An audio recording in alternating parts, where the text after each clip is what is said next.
নমস্কার বন্ধুরা, ঝুমঝুমি ওয়ার্ল্ড চ্যানেলে প্রত্যেককে স্বাগত। আজ আমি আপনাদের পাঠ করে শোনাব রবীন্দ্রনাথ ঠাকুরের রাজপুত্তুর গল্পটি। রাজপুত্তুর চলেছে নিজের রাজ্য ছেড়ে 7 রাজার রাজ্য পেরিয়ে। যে দেশে কোনো রাজার রাজ্য নেই সেই দেশে। সে হলো যে কালের কথা, সে কালের আরম্ভও নেই, শেষও নেই। শহরে গ্রামে আর সকলে হাটবাজার করে, ঘর করে, ঝগড়া করে। যে আমাদের চিরকালের রাজপুত্তুর, সে রাজ্য ছেড়ে ছেড়ে চলে যায়। কেন যায়? কুয়োর জল কুয়োতেই থাকে, খাল বিলের জল খাল বিলের মধ্যেই শান্ত। কিন্তু গিরিশিখরের জল গিরিশিখরে ধরে না, মেঘের জল মেঘের বাঁধন মানে না। রাজপুত্তুরকে তার রাজ্যটুকুর মধ্যে ঠেকিয়ে রাখবে কে? তেপান্তরের মাঠ দেখে সে ফেরে না। 7 সমুদ্র 13 নদী পার হয়ে যায়। মানুষ বারে বারে শিশু হয়ে জন্মায় আর বারে বারে নতুন করে এই পুরাতন কাহিনীটি শোনে। সন্ধ্যা প্রদীপের আলো স্থির হয়ে থাকে। ছেলেরা চুপ করে গালে হাত দিয়ে ভাবে, আমরা সেই রাজপুত্তুর। তেপান্তর মাঠ যদি বা ফুরোয়, সামনে সমুদ্র, তারই মাঝখানে দ্বীপ। সেখানে দৈত্যপুরীতে রাজকন্যা বাঁধা আছে। পৃথিবীতে আর সকলে টাকা খুঁজছে, নাম খুঁজছে, আরাম খুঁজছে।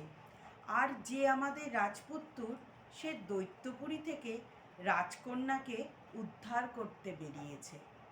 তুফান উঠল, নৌকো মিলল না, তবু সে পথ খুঁজছে।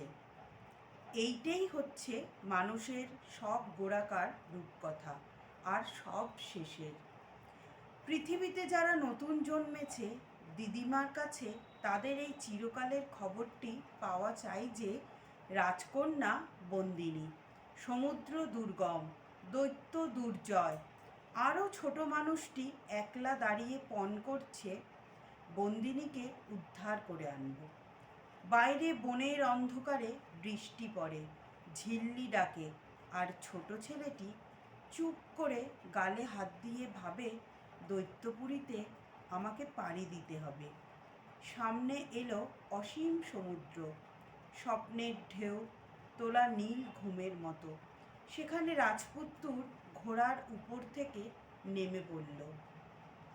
কিন্তু যেমনি মাটিতে পা পড়া, অমনি এ কী হলো? এ কোন জাদুকরের জাদু? এই যে শহর, ট্রাম চলেছে, আপিসমুখ গাড়ির ভিড়ে রাস্তা দুর্গম। তালপাতার বাঁশিওয়ালা গলির ধারে উলঙ্গ ছেলেদের লোভ দেখিয়ে বাঁশিতে ফুঁ দিয়ে চলেছে। আর রাজপুত্তুরের একই বেশ, একই চাল, গায়ে বোতাম খোলা জামা, ধুতিটা খুব সাপ নয়, জুতো জোড়া জীর্ণ। পাড়াগাঁয়ের ছেলে, শহরে পড়ে টিউশনি করে বাসা খরচ চালায়। রাজকন্যা কোথায়? তার বাসার পাশের বাড়িতেই। চাঁপা ফুলের মতো রং নয়, হাসিতে তার মানিক খসে না। আকাশের তারার সঙ্গে তার তুলনা হয় না। তার তুলনা নববর্ষার ঘাসের আড়ালে যে নামহারা ফুল ফোটে, তারই সঙ্গে। মা মরা মেয়ে বাপের আদরের ছিল, বাপ ছিল গরিব। অপাত্রে মেয়ের বিয়ে দিতে চাইল না। মেয়ের বয়স গেল বেড়ে, সকলে নিন্দে করলে। বাপ গেছে মরে, এখন মেয়ে এসেছে খুড়োর বাড়িতে। পাত্রের সন্ধান মিলল, তার টাকাও বিস্তর, বয়সও বিস্তর, আর নাতি নাতনির সংখ্যাও অল্প নয়। তার দারবারের সীমা ছিল না। খুড়ো বললেন, মেয়ের কপাল ভালো। এমন সময় গায়ে হলুদের দিনে মেয়েটিকে দেখা গেল না। আর পাশের বাসার সেই ছেলেটিকে খবর এলো, তারা লুকিয়ে বিবাহ করেছে। তাদের জাতের মিল ছিল না, ছিল কেবল মনের মিল। সকলেই নিন্দে করলে। লক্ষ্যপতি তার ইষ্ট দেবতার কাছে সোনার সিংহাসন মানত করে বললেন, এ ছেলেকে কে বাঁচায়? ছেলেটিকে আদালতে দাঁড় করিয়ে বিচক্ষণ সব উকিল, প্রবীণ সব সাক্ষী দেবতার কৃপায় দিনকে রাত করে তুলল। সে বড় আশ্চর্য। সেই দিন ইষ্টদেবতার কাছে জোড়া পাঁঠা কাটা পড়ল, ঢাকঢোল বাজল, সকলেই খুশি হলো। বললে, কলিকাল বটে, কিন্তু ধর্ম এখনো জেগে আছেন। তারপরে অনেক কথা। জেল থেকে ছেলেটি ফিরে এলো, কিন্তু দীর্ঘ পথ আর শেষ হয় না। তেপান্তর মাঠের চেয়েও সে দীর্ঘ এবং সঙ্গীহীন। কতবার অন্ধকারে তাকে শুনতে হলো, হাও মাও খাও, মানুষের গন্ধ পাও। মানুষকে খাবার জন্যে চারিদিকে এত লোক। রাস্তার শেষ নেই, কিন্তু চলার শেষ আছে।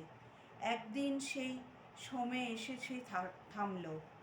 সেদিন তাকে দেখবার লোক কেউ ছিল না। শিয়রে কেবল একজন দয়াময় দেবতা জেগেছিলেন, তিনি যম।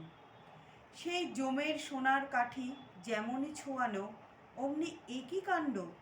শহর গেল মিলিয়ে, স্বপ্ন গেল ভেঙে। মুহূর্তে আবার দেখা দিল সেই রাজপুত্তর। তার কপালে অসীম কালের রাজটিকা। দৈত্যপুরীর দ্বার সে ভাঙবে, রাজকন্যার শিকল সে খুলবে। যুগে যুগে শিশুরা মায়ের কোলে বসে খবর পায়, সেই ঘর ছাড়া মানুষ তেপান্তর মাঠ দিয়ে কোথায় চলল। তার সামনের দিকে 7 সমুদ্রের ঢেউ গর্জন করছে। ইতিহাসের মধ্যে তার বিস্তর চেহারা, ইতিহাসের পরপারে তার একই রূপ, সে রাজপুত্তর। নমস্কার বন্ধুরা, আমার এই গল্প যদি আপনাদের ভালো থাকে তবে অবশ্যই লাইক, কমেন্ট, শেয়ার করবেন এবং আমার চ্যানেলটিকে সাবস্ক্রাইব করবেন আর বেল আইকনটি প্রেস করবেন।